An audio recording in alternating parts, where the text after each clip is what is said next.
Hello guys, welcome to top reaction Telugu channel. So మీకు ఒక 3 horror stories చెప్పబోతున్నాను. So అది ఎలా ఉందో కామెంట్ సెక్షన్లో కామెంట్ చేయండి. So let's get in to the video. ఆగిపోయిన గడియారం. హైదరాబాద్కు చెందిన ఒక సాఫ్ట్వేర్ ఇంజనీర్ పాత బస్తీలోని ఒక పురాతన ఇంట్లో అద్దెకు దిగాడు.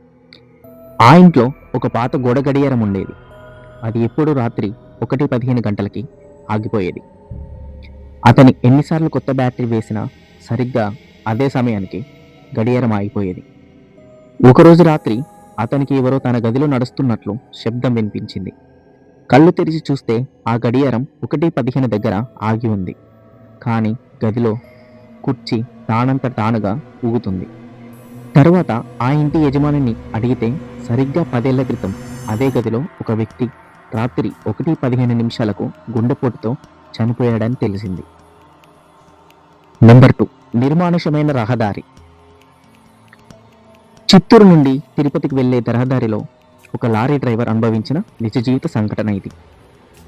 అర్ధరాత్రి సమయంలో డ్రైవర్ ఒక మలుపు దగ్గర తెల్లటి చీర కట్టుకున్న ఒక స్త్రీ లిఫ్ట్ అడగడం చూశాడు. అతను లారీ ఆపకుండా వేగంగా వెళ్ళిపోయాడు. కానీ కొద్ది దూరం వెళ్ళాక సైడ్ మిర్రర్లో చూస్తే అదే స్త్రీ లారీ వెనుక భాగంలో కూర్చొని నవ్వుతూ కనిపించింది. అతను భయంతో లారీని వేగంగా నడిపాడు. ఒక పెట్రోల్ బంక్ దగ్గర ఆపడం జరిగింది. వెనక్కి వెళ్ళి చూస్తే అక్కడ ఎవరూ లేరు.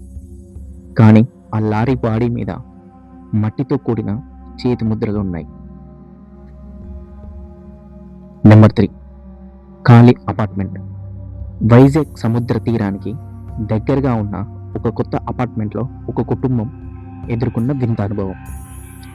పైనున్న ఫ్లాట్ ఖాళీగా ఉన్నప్పటికీ వీరికి ప్రతిరోజు రాత్రి పైన ఎవరో ఫర్నిచర్ లాగుతున్నట్లు, చిన్నపిల్లలు పరిగెత్తుతున్నట్లు శబ్దాలు వినిపించేవి.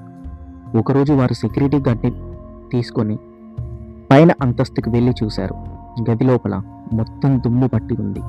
కానీ మధ్యలో ఒక చిన్న పిల్లవాడి బొమ్మ కనిపించింది. ఆ అపార్ట్మెంట్ కట్టకముందు అక్కడ ఒక పాత ఇల్లు ఉండేదని, అందులో ఒక చిన్న బాబు చనిపోయాడని స్థానికులు చెప్పారు. సో మీకు ఈ కథలు నచ్చినట్లయితే కామెంట్ సెక్షన్లో కామెంట్ చేసి సబ్స్క్రైబ్ చేసుకోండి. మరికొన్ని కథలతో మళ్ళీ కలుద్దాం. అంటిల్ దెన్, జై హింద్.